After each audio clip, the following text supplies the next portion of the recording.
Zulfilaoui. Je me suis déjà exprimé quelques fois à Paris, même plusieurs fois. Je remercie donc Amar et son association Apu Livre de me donner la parole. Comme à mes habitudes, mes propos ne seront pas lénifiants, mais j'espère objectifs et lucides. Ça a toujours été ma façon de procéder. Je vous suggérerai donc une parole ouverte, critique, constructive, desquelles j'espère que votre serviteur s'exposera, certes, mais l'immense avantage de la démarche sera de favoriser l'échange. Je vais essayer de faire une intervention qui, j'espère, ne dépassera pas les 40 minutes, sinon je vais abréger. Je ne vais pas faire comme à Toulouse, ça a duré 1h30 et ça n'a pas laissé la place au débat. Je vais essayer de rectifier ça. Voici quelques points que je propose de développer. La genèse du mouvement d'avril 80, l'acte fondateur de ce mouvement, son substrat de mai 81, du gaillisme, et dans quelle mesure le printemps amazigh a-t-il débloqué l'histoire en Afrique du Nord, c'est-à-dire en Tamazra, c'est-à-dire Algérie, Maroc, Tunisie, Libye, îles Canaries aussi. Bon, c'est un programme ambitieux. On va essayer de le contenir en 40 minutes.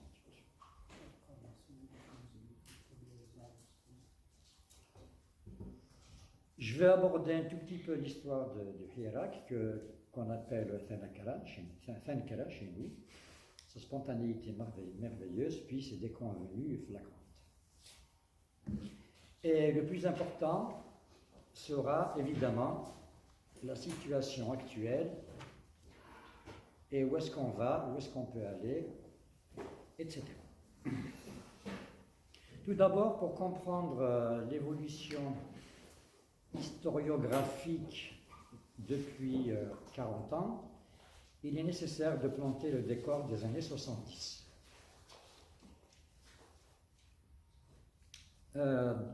Les années 70, je dirais que c'était les plus belles années de l'ASN. Et il a fallu s'en défaire. Donc, quelques petits exemples des années 70.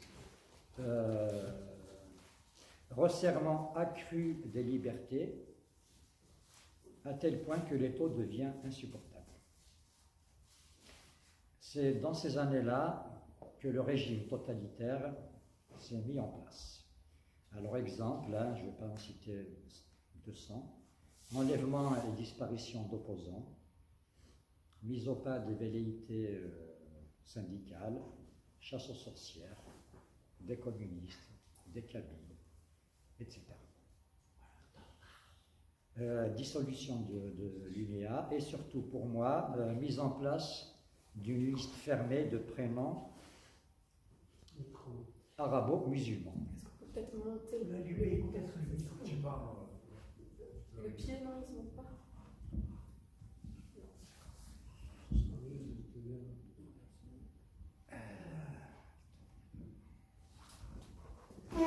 Et comme ça. Hein? C'est mieux. C'est mieux. Si je tiens le micro comme ça, la conférence devient payante.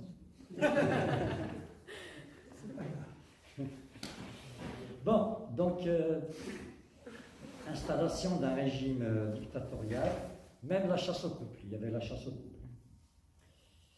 Bon, parallèlement, il y a eu un frémissement d'une relève berbériste, mais aussi, il faut le dire, de l'islamisme radical.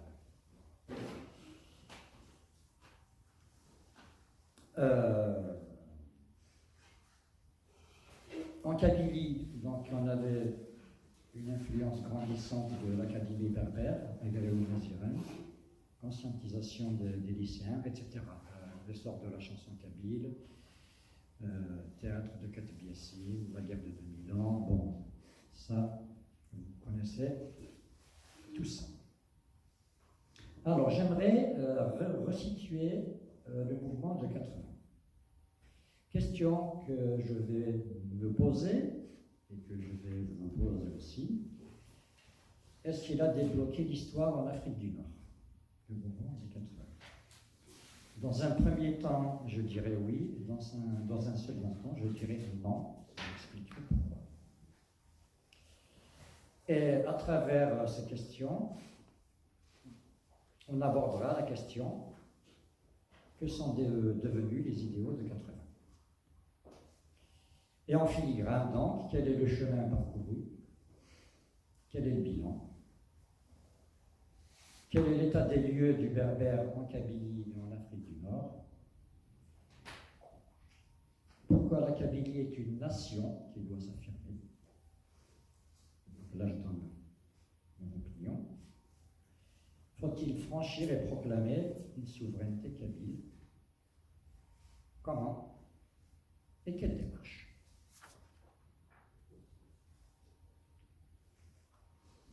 Bon, bref, je reviens aujourd'hui. Bref état des lieux d'aujourd'hui en Kabylie. Il y a l'état visible et l'état invisible. L'état visible, tout d'abord. Bon, à chaque visite, tout le monde le dit.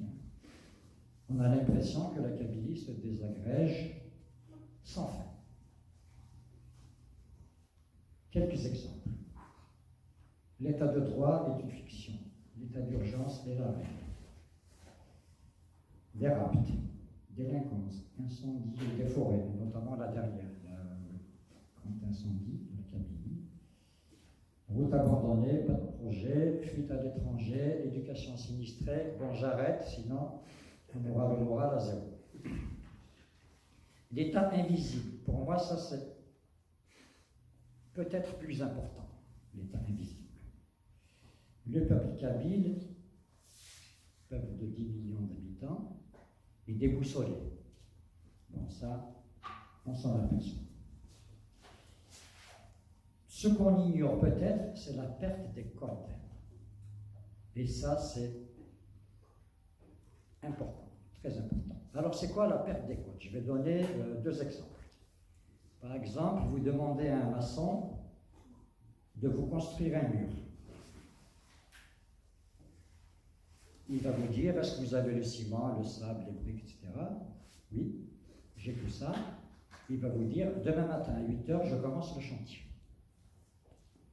Et puis le lendemain à 8h, il ne vient pas. Vous le rencontrez quelques heures plus tard. Pourquoi tu n'es pas venu construire mon mur? Il va vous répondre: Tsour. Ça, c'est un exemple. Et véridique. Hein? Il va l'envoyer. Deuxième exemple. Là, c'est moi qui l'ai vécu. Je devais rentrer d'Akbou à Alger. Enfin, je voulais aller à l'aéroport. J'ai pris rendez-vous avec un taxi. On a convenu qu'on démarrait à 8h du matin pour réussir à arriver à temps à l'aéroport. Et bien, à 8h du matin, il n'est pas venu. Il n'était pas là. J'ai attendu jusqu'à 9h, il n'est pas venu. Et donc, je recours in extremis à un clandestin. C'est un clandestin qui m'a amené à l'aéroport. Voilà, deux exemples. Mais il y en a une multitude comme ça. Ça s'appelle la perte des codes. Le non-tenu des paroles. Il y a donc une déliquescence flagrante des valeurs. Plus l'islamisation rampante, annihilante, etc. Donc l'autorégression circulaire a vraiment de quoi donner le tournis et semble ne pas trouver de fin. Tout ça, je pense que ça vient à partir de 2001. Le mouvement a reçu un coup sur la tête et jusqu'à présent, on s'en est pas remis. Je reviens aux prémices de 79. Le centre névralgique du mouvement berbère et démocratique était dans l'enceinte universitaire de Tizi Ouzou, et pas ailleurs. Ses principaux acteurs étaient les étudiants et une minorité d'enseignants, FFS, PRS. PRS, Parti de la Révolution socialiste. En 1979, l'université de Tizi comptait moins de 2000 étudiants, c'est-à-dire très peu. Et en 2 années d'existence, il y a eu une fusion, je dirais, entre les étudiants de Touveles, de Gaïez, de Tizi, et ça a donné une mayonnaise magique. C'est pour ça que, même si on n'était pas nombreux, il y avait une confiance absolue. Pour comparer au chemin parcouru jusqu'à aujourd'hui, et bien aujourd'hui, l'université de Tizi compte plus de 55 000 étudiants.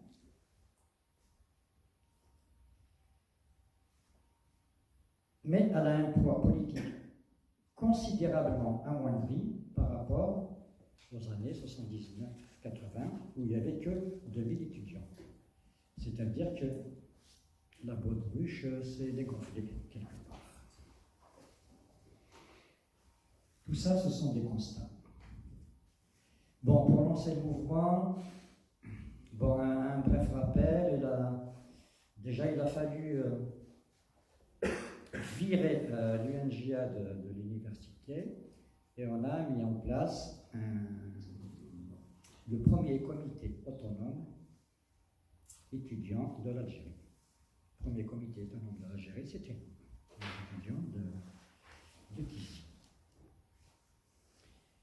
Une fois que notre comité a été reconnu, on a décidé de prendre en charge le problème culturel, comme on l'appelait à l'époque.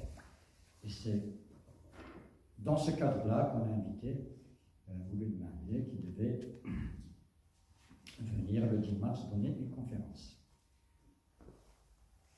En parallèle, il y a eu la grève réussie des baafistes. Et nous, ça nous a laissé un goût vraiment saumâtre.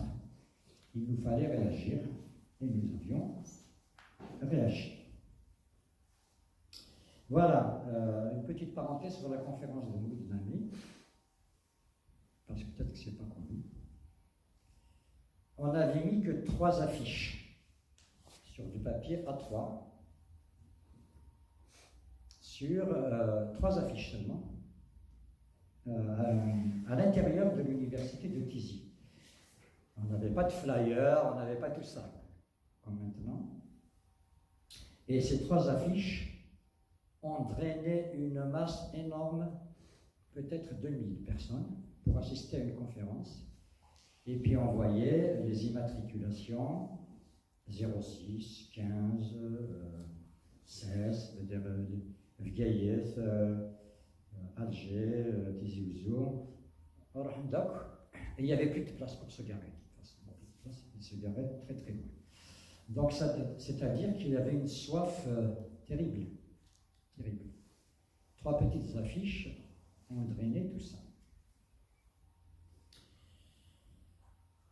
Bon, comme vous le savez, la conférence a été considérée comme suspecte et l'ont interdite. Et le lendemain eut lieu la première manifestation à Tizi Ouzou. Et puis ça engendrait donc tout le mouvement. Bien, pour resituer le mouvement de 80, bon, c'est la chape de plomb qui a fait sauter la marmite, la chape de plomb de la dictature. Et puis il y avait une réaction émanant de nous. Alors nous, c'est l'extrême gauche, c'est une frange du groupe d'études berbères qui a intégré le FFS par la suite, quelques enseignants, quelques médecins. Voilà. Le mouvement était très démocratique, ouvert à tous, mais on demandait au pouvoir d'accéder à nos revendications. Nous croyons qu'en manifestant massivement, pouvait faire basculer le pouvoir de notre côté, parce que nous pensions, on nous avait dit qu'il y avait des ennemis au sommet de l'État, mais ils ne peuvent pas intervenir tout seuls. Mais tout ça, c'est une erreur. Bon, en 81, le mouvement fut redynamisé par la vallée de la Semaine, qui a repris les mêmes thèmes et qui a rajouté le non-détournement de l'université de Viaillé, parce qu'il avait détourné sur Gigel. Bon, ça, ce point-là a été gagné, mais seulement celui-là. Alors, une petite parenthèse sur avril 80, sur le 8 avril 80 au 20 avril 80, c'était l'occupation de l'université, puisqu'il y a eu une répression des manifestations à Alger la veille. Donc la communauté universitaire, c'était plus les étudiants, c'était la communauté universitaire, avec ses trois composantes, les étudiants, les enseignants, les travailleurs. Donc, la communauté universitaire a décidé l'occupation de l'université de Tizi de manière illimitée. Il y avait un vent de liberté qui s'installait. Je vous en parle, c'est pour situer l'ambiance. Alors, durant l'occupation, on n'a pas occupé l'université et puis la Natas. Il y avait des activités culturelles 24 sur 24. 24 sur 24. On pouvait voir une pièce de théâtre à 2h du matin, par exemple. On pouvait écouter un chanteur à 4h du matin. La journée, toute la journée. Et on a profité de cette occupation pour faire passer tout ce qui était interdit. Et c'est pour ça que, entre autres, la programmation était très riche. Parce qu'il y avait des artistes interdits, il y en avait beaucoup. Donc on les faisait passer, d'où les activités culturelles 24 sur 24. Un jour, la population est descendue à l'intérieur de l'université, à Sinawa. Ils nous ont dit, on ne sait pas ce qui se passe, vous ne donnez pas d'informations. Mais ce qu'on donne des informations par tract, mais peut-être qu'on ne touche pas tout le monde. Nanab, donnez-nous des informations. Alors, on a bâti une estrade comme cette table, on a installé une solo et on a donné à la population, ils étaient 2000 peut-être, les informations dont nous disposions à midi. Et on leur a donné la parole. Et on leur a demandé de donner leurs informations s'ils en avaient. Et ils en avaient. Michelin, les informations de Michelin, P.A. Zogan, etc., etc. Et à partir de ce jour-là, on a instauré le bulletin d'information de midi. Tous les jours à midi, la population venait et on échangeait, on donnait notre bulletin d'information et eux aussi complétaient avec leurs propres informations. Voilà, je tiens à souligner que les filles, on n'en parle presque pas, mais les filles ont joué un rôle important. Elles n'étaient pas au premier plan, certes, parce que c'est difficile pour les filles ukrainiennes, à cause de la pression des parents, mais elles ont joué un rôle important. Elles étaient dans la commission de garde, etc. Elles ont beaucoup travaillé. Et c'était un travail qui n'était pas très voyant. Mais bon, nous, on voyait bien ce qu'elles pensaient. Voilà. Le pouvoir qui ne connaît que les coups de force, il sait réprimer les complots, les attentats, etc., comme il a fait pour les poseurs de bombes. Mais il a été surpris par cette vague jeune, cette vague massive et pacifique. Là, il était désarmé, il n'était pas habitué à ça. Bon, au fil du temps, il a compris comment nous convaincre, mais au début, il était complètement désemparé, il ne savait pas quoi faire. Et puis, on n'avait pas peur, on s'affichait ouvertement. Évidemment, le mouvement s'est élargi aux usines, ainsi qu'à la société civile. Il y avait les grèves des unités de production, meetings dans les lycées de la région, occupation de l'hôpital de Tizi Ouzou, etc.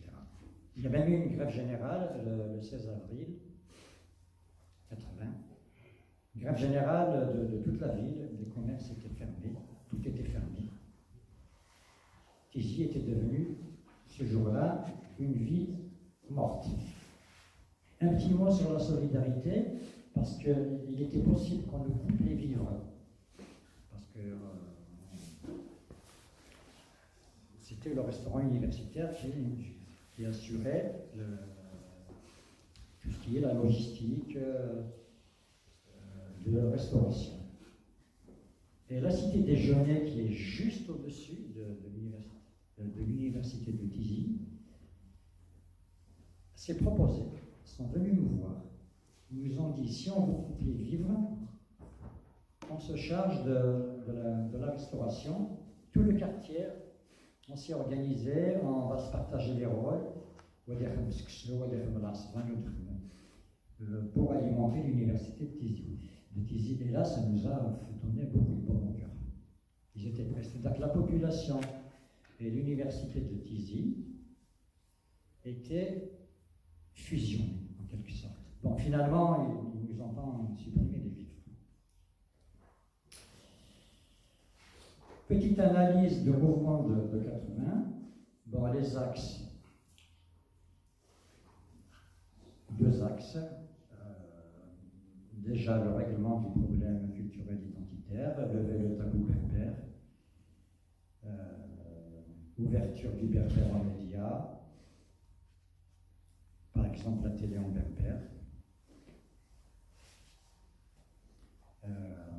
droit à l'écriture aussi, c'est une revendication de droit à l'écriture, on n'avait pas le droit d'écrire le berbère. Et puis le deuxième grand axe, ou le volet, c'était les libertés démocratiques, liberté de journaux et écriture objective de l'histoire. Donc, ce mode opératoire restera figé dans le temps, ça sera toujours comme ça, jusqu'à quasiment aujourd'hui.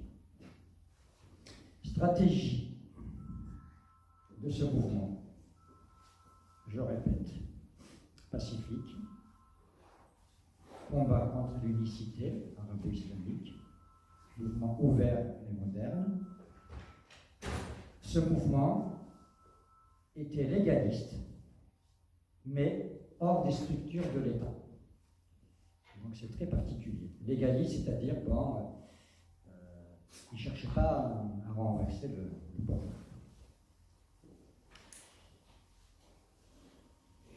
Et ça sera reconduit dans tous les mouvements qui ont suivi.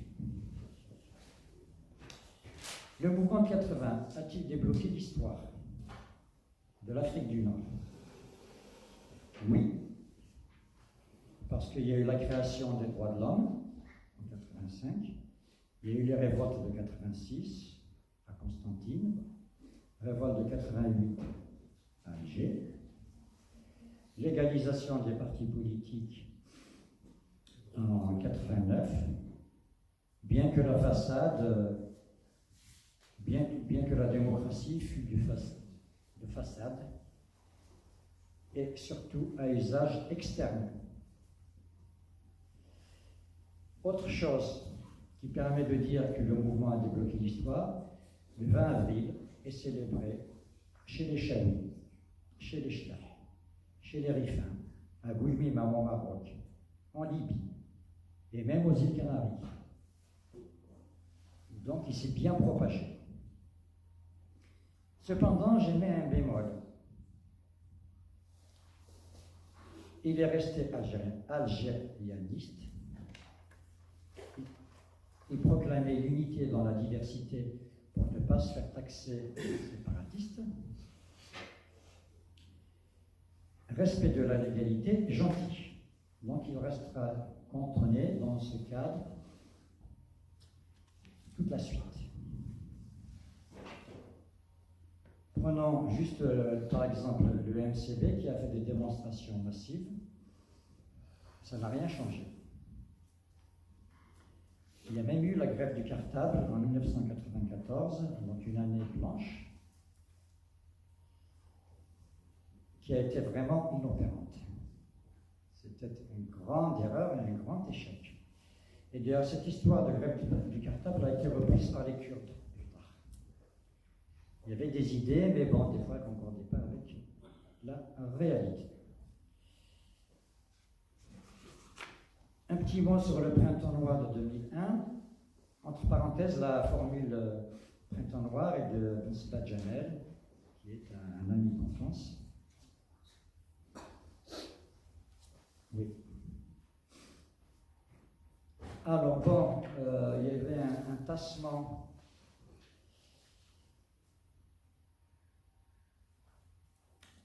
des deux grandes formations politiques kabyles, le FFS, qui était en rupture totale avec le pouvoir central. Stratégiquement, c'est le reproche que je peux lui faire, il s'est mis objectivement à la remorque des islamistes. Lui, c'était le pouvoir qu'il voulait abattre. Le RCD, c'est le contraire. Collaboration avec le pouvoir pour éradiquer les intégristes. Mais ces deux approches ont considérablement affaibli la Kabylie. Parce qu'il y avait des luttes fratricides. Donc, je ne vais pas plus loin sur ça. Si on veut avancer dans l'analyse objective, parlons du paradigme kabyle.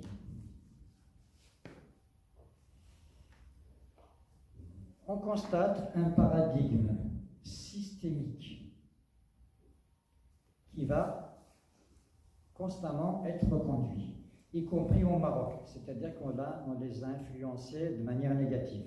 Et ce syndrome, c'est un syndrome suicidaire, c'est-à-dire nouvelle forme de lutte, grève du cartable, pour accoucher du HCA, que je considère comme étant une insulte, manifestation pour enfants. Et tout ça s'est reproduit au Maroc.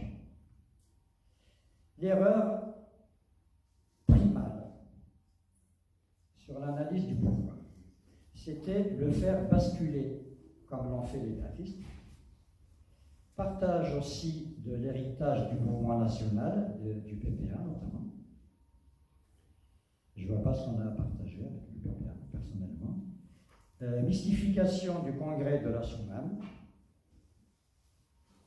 qui a scellé le sort de la Kabylie. N'oublions pas qu'il faut démystifier le congrès de la Soumane, parce que ce congrès de la Soumane a pris des résolutions contre les berthellistes,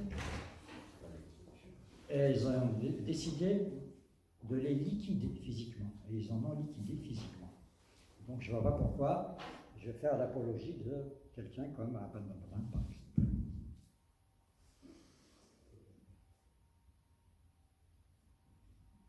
Beaucoup d'intellectuels se cassent les dents sur l'analyse du pouvoir réel. Ce pouvoir réel, c'est quoi? Le pouvoir réel algérien. Certains le définissent comme socialiste à la dérive et naufragé pour certains. Socialiste à la dérive, naufragé. D'autres le qualifient de dictateur, voire fasciste.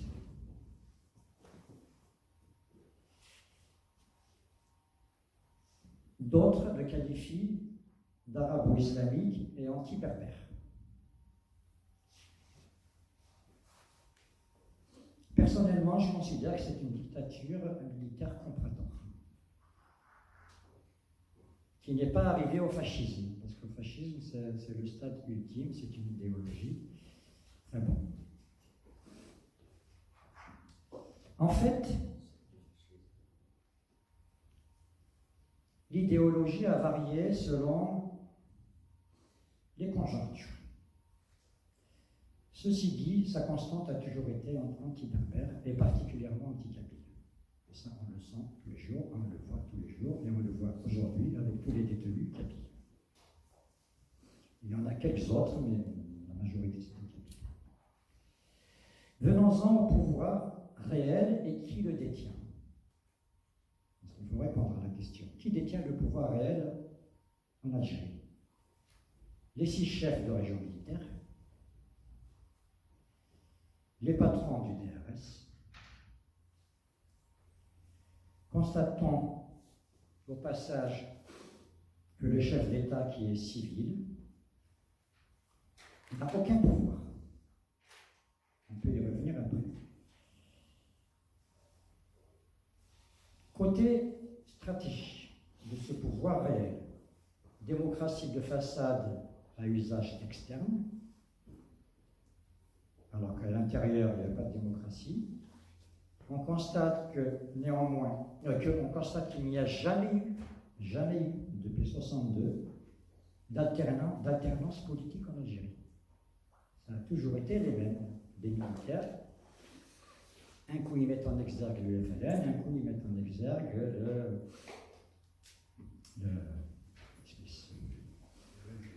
le RND. Et je crois que ce constat peut être facilement partagé par tous.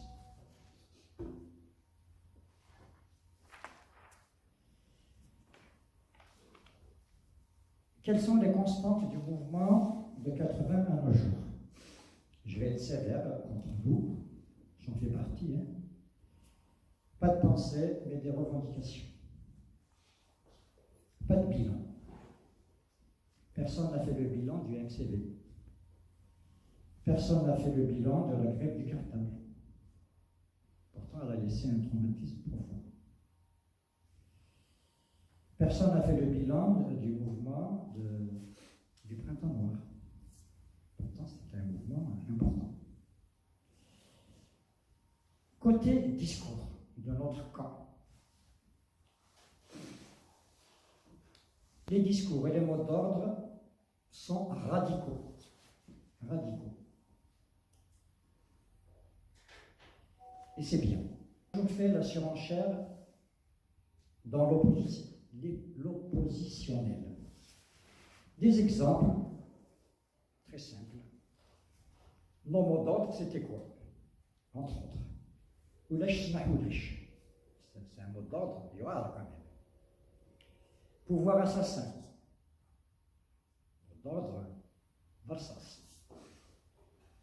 Pouvoir fasciste. Cabinet noir. Pouvoir mafieux. Tout ça, c'est nos mots d'ordre. Et on les a même écrits. Donc, des mots d'ordre très radicaux, mais côté démarche, nous avons toujours fait des revendications réformistes. Donc, il y a quelque chose d'antinomique là-dedans.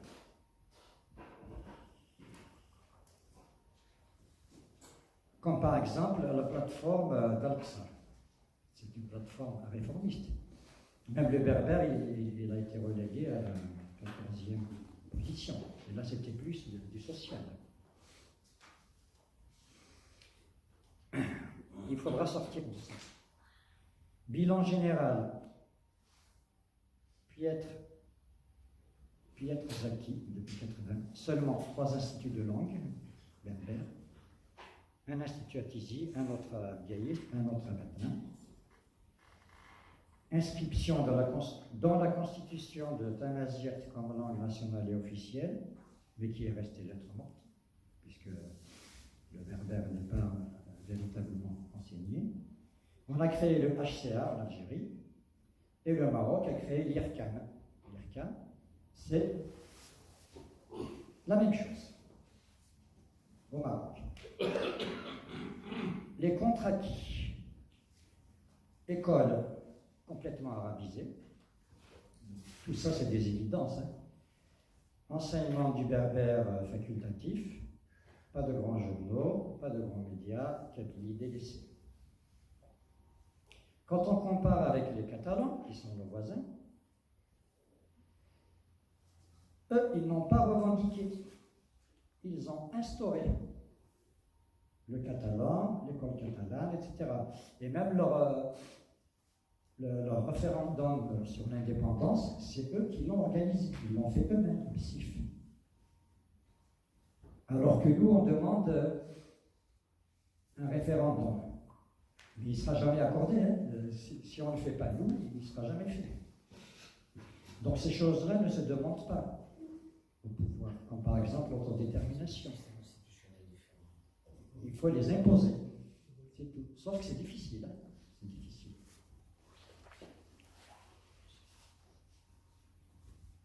Donc je dirais que le mouvement est resté bloqué pendant 21 ans. C'est à partir de 2001, printemps 21 ans, je veux dire par là, de 80 au 14 juin 2001. Depuis 2001, on cherche un nouveau moteur idéologique. Il y a un frémissement des organisations indépendantes, ou en tout cas autonomistes. Le premier mouvement s'appelle le MKL. Vous savez ce que c'est le MKL? Mouvement pour la Kabylie libre. Et juste après, et c'était un mouvement clandestin, basé en Kabylie, c'était pas facile pour eux, et vraiment je leur rends hommage. Un grand hommage au MKL. Et puis par la suite, est venu le MAC, d'ailleurs, une partie du MKL ou le MKL en entier, ça je ne sais pas, a rejoint le MAC. Vous avez un membre fondateur du MKL ici. Oui, je sais. Très bien. Voilà. Il vous donnera plus d'informations. Je pense qu'il nous donnera des informations. Et merci Hamini d'être parmi nous. Et tu vois, on n'oublie pas le MKL, même si on n'en parle pas. La matrice originelle. Oui. Voilà. Donc, je dirais le MKL MAC ont démystifié et levé le tabou nécessaire de la nécessaire autonomie. Il faut donc améliorer ou renforcer cette pensée transcendante qui est restée bloquée et reprendre la même chose par la base et monter en strate par strate. Reprendre les codes kabyles dont j'ai parlé tout à l'heure, qui sont délaissés. Et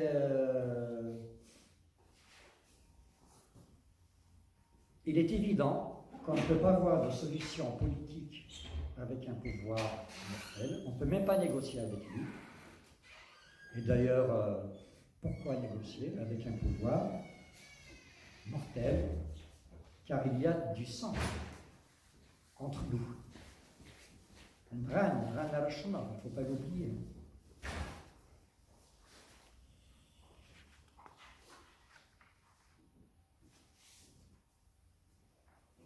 Bien.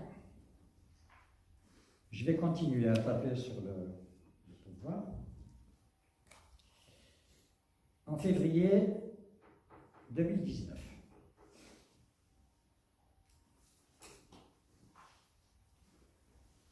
il y eut l'avènement de ce qu'ils appellent le Hirak, que nous on appelle Saint-Kram, 2019. Donc ça faisait quasiment une génération que la société algérienne était sclérosée.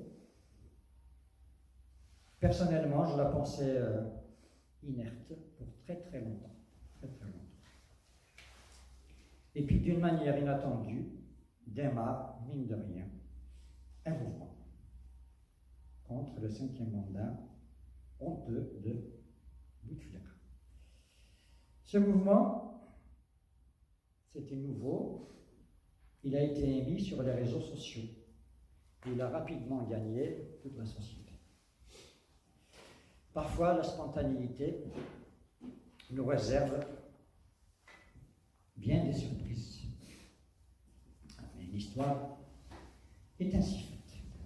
Donc la société civile a repris ses droits suite à 18 ans de silence. Dans les années 2019-2020, des millions de gens occupent l'espace public. Alors, 17 millions, vous vous rendez compte? 17 millions tous les vendredis, parfois c'était 20 millions tous les vendredis. Et puis, ça n'a pas... ils ont juste fait sauter le fusible, suite à ça, le fusible Louis Philippin, et c'est tout. À titre d'exemple, donc je rappelle, 17 millions à 20 millions. À titre d'exemple, si on prend mai 68 en France, la plus grosse manifestation à Paris a recueilli 1 million. On connaît 17 millions ou 20 millions.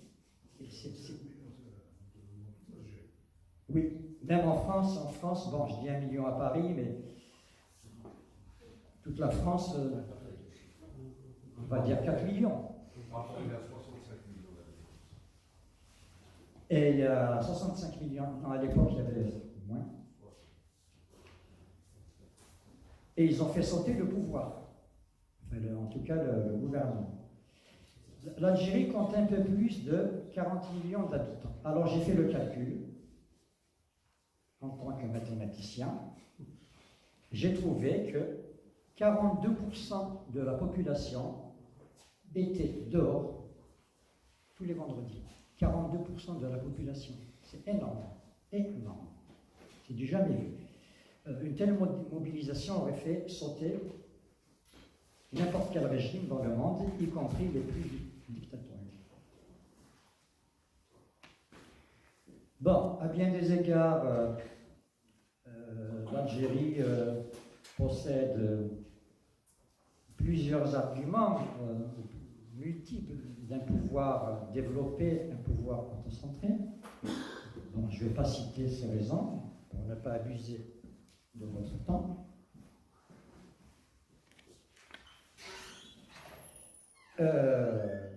Par ailleurs, quand même, je vais le dire ça, les classements internationaux du bien-être social positionnent l'Algérie en dessous de la médiane. L'Algérie est à peu près centième, entre centième et 110e rang au niveau mondial. C'est-à-dire qu'elle est derrière le Maroc, derrière la Tunisie. Pourtant, l'Algérie a des ressources énormes, c'est un pays immensément riche, en principe. Et les richesses sont accaparées par le pouvoir réel dont on a parlé tout à l'heure.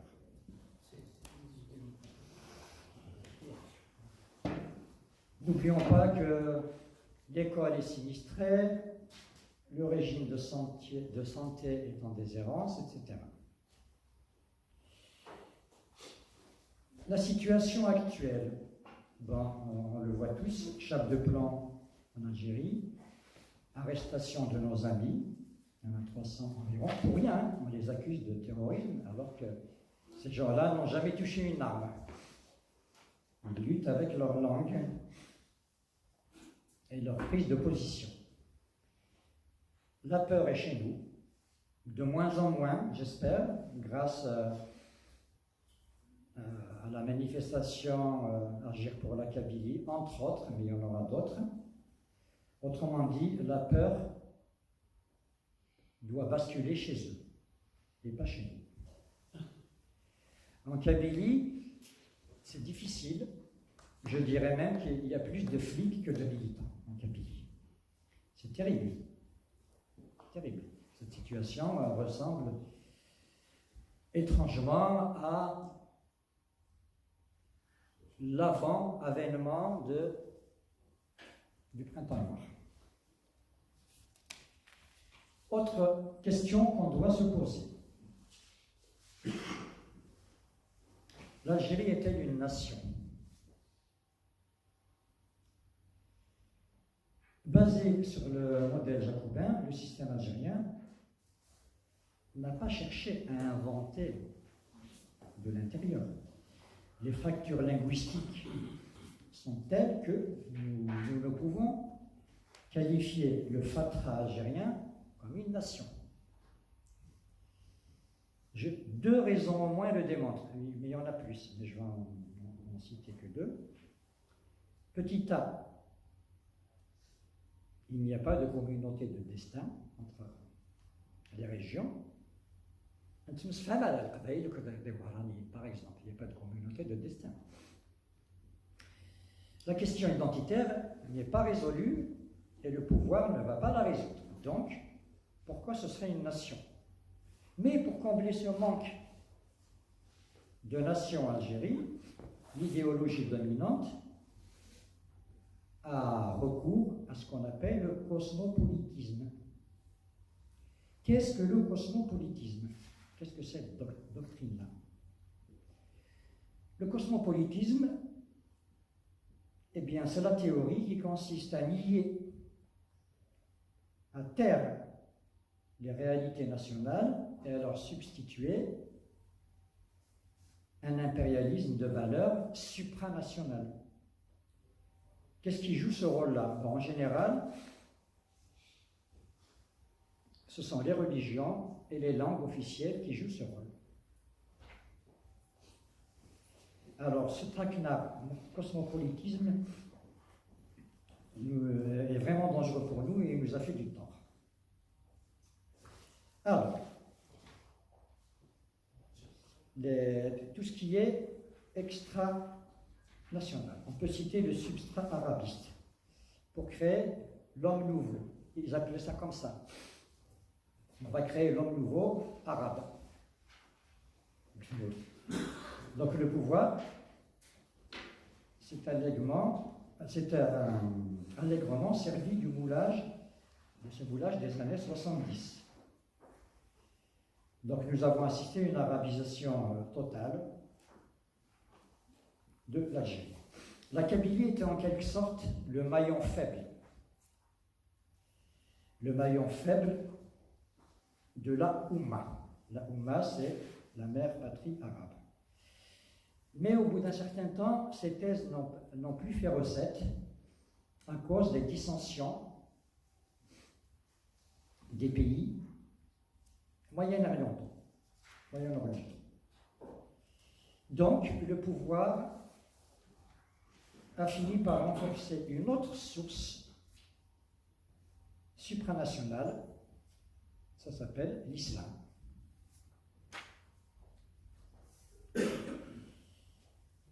De l'islamisme, donc, religion d'État, l'islam sert de plus en plus d'opium et d'embrigadement. De gros moyens sont mis en œuvre pour islamiser, entre autres, la Kabylie, à travers la construction incessante de mosquées. Quand j'ai quitté la Kabylie, ma ville d'Akbou n'avait qu'une mosquée. Je crois que maintenant, il y en a 20 ou 25. Ça pousse comme des champignons. Malheureusement, ça marche. L'islamisation rampante fonctionne pour le moment. Un troisième cosmopolitisme, c'est l'anticolonialisme en Algérie. Alors, le pouvoir nous dit que le colonialisme a autant frappé la Kabylie que les autres régions du pays. Ça, c'est le pouvoir qui le dit. Nous savons que c'est faux. Donc, nous serions tous identiques puisqu'on a tous été frappés de la même manière. Ces litanies, en fait, cherchent à associer la Kabylie aux ennemis externes qui sont jaloux de la révolution. Ça, c'est leur discours. Donc, ces raccourcis révélateurs contribuent à mettre à l'index la Kabylie. C'est là qu'ils nous poussent à ramasser nos billes et à organiser notre souveraineté, puisque c'est comme ça. Puisque c'est comme ça. Après, maintenant, pour nous, et je vais finir avec ça, si on veut nous orienter sur la souveraineté, l'autonomie, l'indépendance, bien entendu, est-ce qu'il faut aller vers l'organiser avec le pouvoir d'Alger ou sans le pouvoir d'Alger? Évidemment, on ne va pas l'organiser avec le pouvoir d'Alger, sinon on est complètement frappé. Mais, bien entendu, nous ne devons pas voir cet État souverain comme la solution clé en main, c'est-à-dire tac, allez, souveraineté. Il faudra le bâtir patiemment. Sa construction ira parfois rapidement, parfois lentement, ça dépendra des conjonctures. Ce sont les besoins qui forgeront graduellement cet État souverain. Cet État devra d'emblée créer une académie pour gérer et promouvoir la langue berbère. Cet État devra créer une académie pour gérer et promouvoir sa langue, son école, ses formations professionnelles. Il faudra qu'il organise l'économie locale, l'écologie, la justice, etc. C'est ce qu'on peut appeler le minimum régalien. Pour cela, il faudra de l'intelligence. Il faudra éviter les écueils de la violence. Ça nous sera fatal. Il faudra une élite dévouée et sincère. C'est une denrée rare, mais bon, peut-être que ça se trouve. Il faudra de la confiance et de la sérénité, comme c'était le cas en 80. Question profonde. En serions-nous capables? En serions-nous capables? Thelmer Fenouane, je vous remercie.